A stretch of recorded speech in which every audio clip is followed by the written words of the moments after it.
The Alliance Marines were humanity's infantry beyond Earth's atmosphere. They were constituted as the ground warfare component of the Alliance Navy in 2149 after Earth's 18 largest nations came together to form the system's alliance. The discovery of Prothean technology on Mars not only advanced humanity 200 years into the future, but finally gave the nation-states of old an unknown threat to rally against: alien kind. The Alliance Marines were heavily inspired by the cultural trappings of the US Marine Corps of the 21st, such as lifting the saying, "Every Marine a rifleman and every rifleman ZG certified." However, while the system's alliance military was constituted using the pooled resources of the major Earth powers, it remained independent from those countries who retained their own militaries. The Alliance capital and military headquarters was located in the Arcturus system, just a 36 light-year mass relay jump from Earth, but outside of Earth nonetheless. This posed a big challenge to defending the Alliance, because although it pulled military resources and manpower from Earth, none of humanity's colonies came close to their home planet's development. For example, Terra Nova and Eden Prime were the crown jewels of humanity's colonization efforts and its largest colonies, but still only had 4 million people each. Others were even smaller, such as Benning with fewer than 3 million people, and Horizon in the Attican Traverse with fewer than 1 million. And that's not taking into consideration all the worlds, moons, and asteroids that solely existed for resource extraction purposes. With that small of a population spread out across a quarter of the galaxy, it would hardly be practical for each colony to raise a competent military force on its own. Because of the dispersed nature of the 37-year young alliance following its rapid expansion, its military relied on a mobile, centralized navy to reinforce its altogether very small colonies. Quoting the Codex, the human military was a rapid reaction force that lived by Sun Tzu's maxim, "He who tries to defend everything defends nothing." Garrisons were intended for scouting rather than combat, avoiding engagements to observe and report on invaders using drones. The token garrisons of human colonies made it easy for alien powers to secure them. However, the powerful fleets stationed at mass relay nexuses such as Arcturus were just a few hours or days from any colony within their sphere of responsibility. In the event of an attack, they responded with overwhelming force. Because the bulk of the Alliance military was concentrated in its numbered fleets, predominantly at Arcturus Station and Earth, the Alliance Navy was basically the entire unified Alliance military. Its Marines and fighter squadrons were, after all, integral components of the Navy, and Alliance personnel flowed between the three branches regularly. Marine officers could act as officers of the deck, a role we see Lieutenant Caden Alenko filling before the Geth attack on Eden Prime, or even as a warship's captain or executive officer, Commander Shepard being the most famous example. Even the smallest frigates in the 2180s had Marine detachments, likely because individual ships were often called upon to patrol and suppress pirate activity alone. So perhaps training Marine officers on how to fight a ship was more accepted in the 22nd than the 21st, that is to say, more than not at all. But the Alliance Marines had basically three primary reasons to be: garrisoning colonies and installations, expeditionary warfighting, and serving as ship's detachments. The first two missions were exemplified by the four named Alliance divisions in the mainline trilogy: the 2nd and 10th Frontier Divisions, 103rd Marine Division, and Arcturus 1st Division. The Frontier Divisions served as surface garrison forces defending Alliance colonies and monitoring pirate activity, a relatively backwater posting compared to fleet service. The 103rd and 1st were completely different animals, but we'll get to that.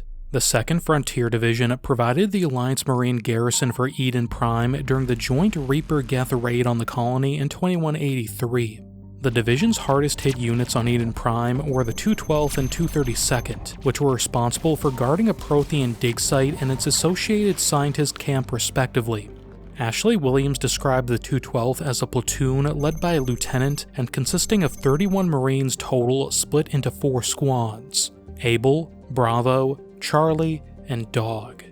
We know Dog Squad, led by Gunnery Chief Williams and Sergeant Donkey, had 6 personnel. Bravo Squad, which was found wiped out, had 14 Marines. The 10th Frontier Division, meanwhile, operated in the Attican Traverse.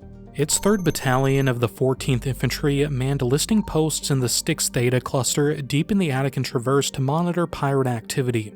As the 314th Infantry was a component of the U.S. Army's 10th Mountain Division from 1986 to 1996 and does not have its origins in the U.S. or any other country's Marine Corps, and the battle cry of the 212 on Eden Prime was Hua as opposed to Oorah, I'm inferring that some aspects of the legacy Earth armies still remained in the Alliance Marines by the 2180s.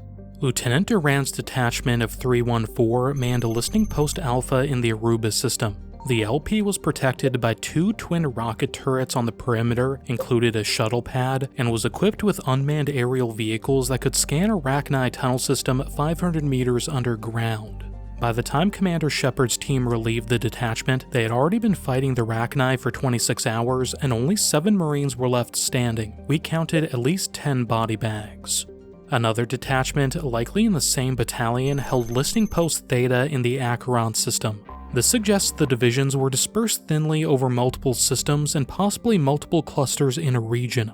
That's where the 103rd Marine Division came in. While it's unclear if there were other Marine divisions, the 103rd had the highest concentration of Special Forces soldiers for a unit its size.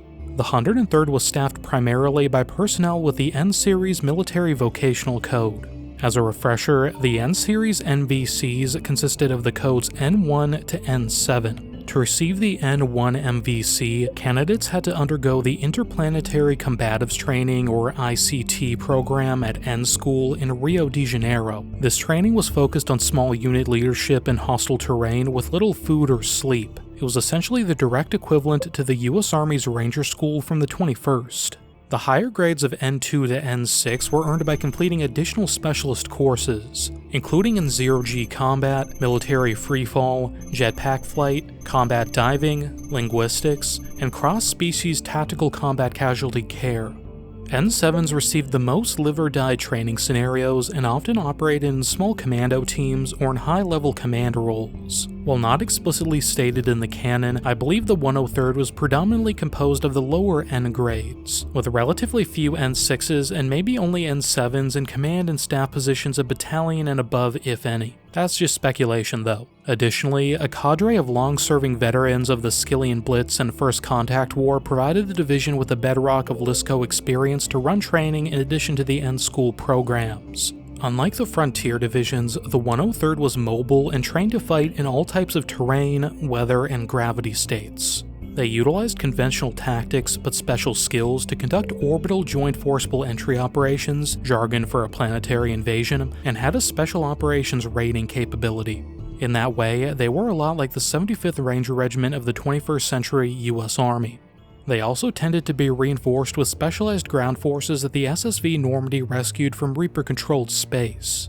For example, the biotic officers trained at Grissom Academy could be folded into the 103rd to provide barriers to shield Marines and control the flow of the battlefield.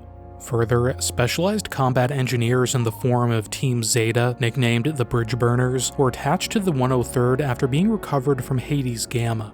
They were essentially special-purpose combat engineers specialized in destroying fortifications behind enemy lines. And lastly, the Alliance Marine Reconnaissance Unit, or AMRU, was integrated into the 103rd after being recovered from the Nubian Expanse.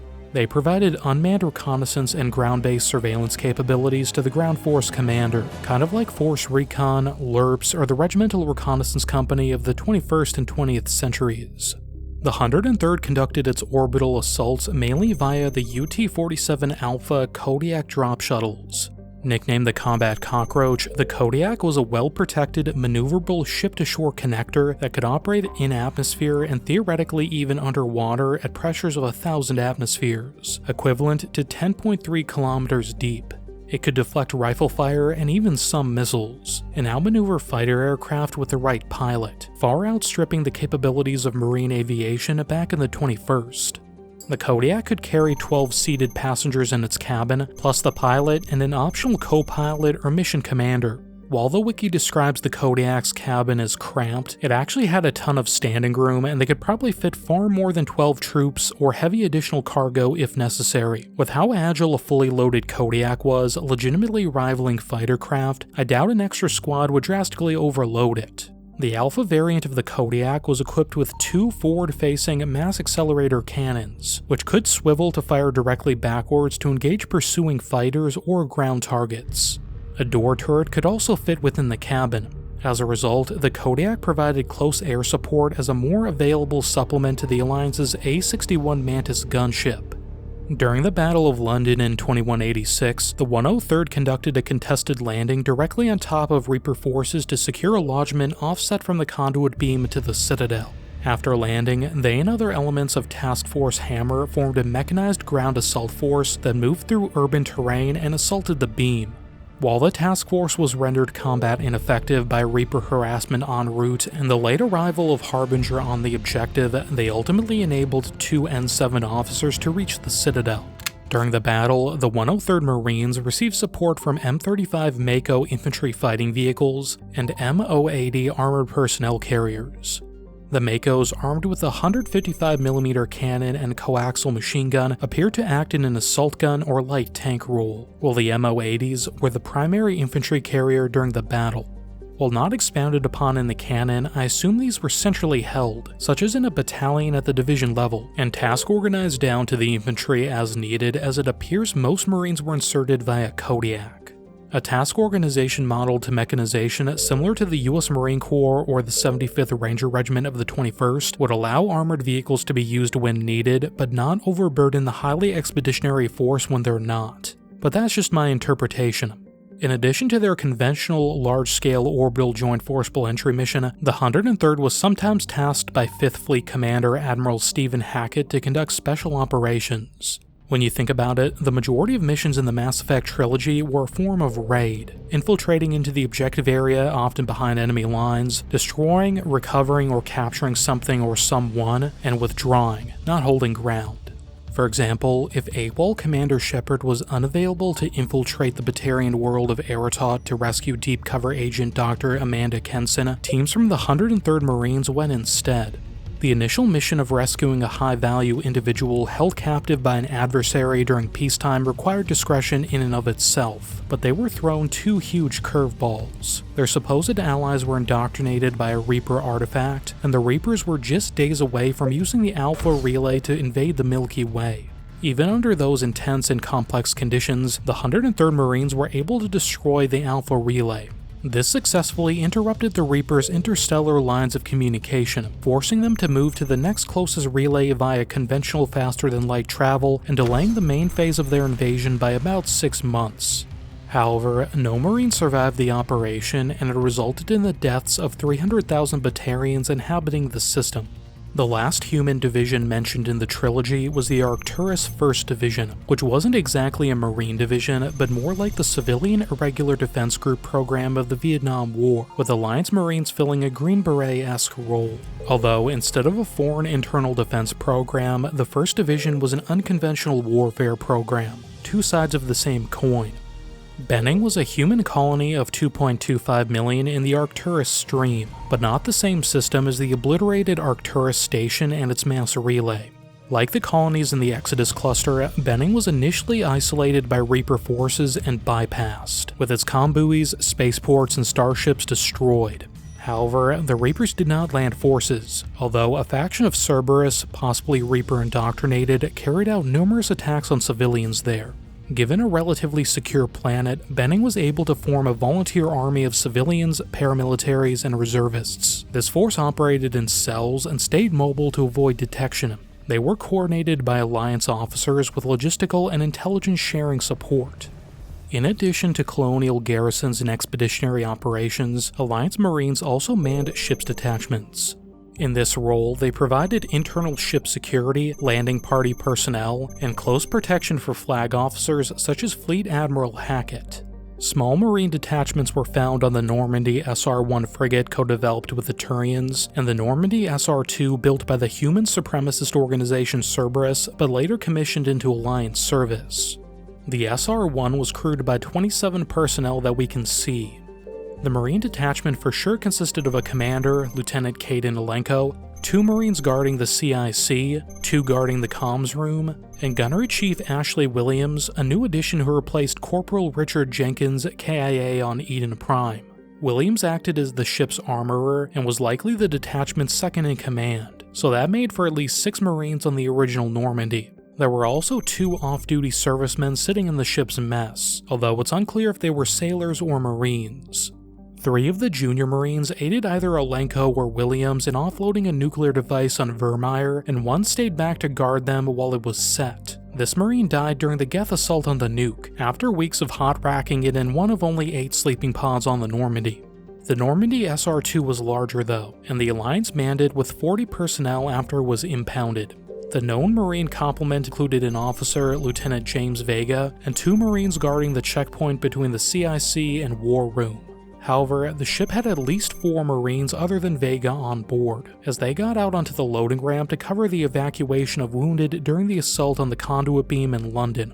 There were also 6 servicemen in the mess, 2 in the crew quarters, and 4 in the shuttle bay who could have either been sailors or Marines. I figure some of the personnel in the mess were probably members of the Marine Detachment off-duty, and the 21st, working on the mess deck was an extra duty some Marines aboard a ship would get when not training or preparing for combat. Grunts would otherwise be loafing around or doing some half-assed PT. Before I go, I'm considering doing a series where I expand upon fictional militaries like those in Mass Effect or Star Wars, flesh out unit organizations, and inject more realism into them while staying true to the universe. This was more of a straight telling of the canon. I have a poll in the pinned comments, like one of the 2 options to let me know if you'd watch such a series or not. I'll see you in the next one.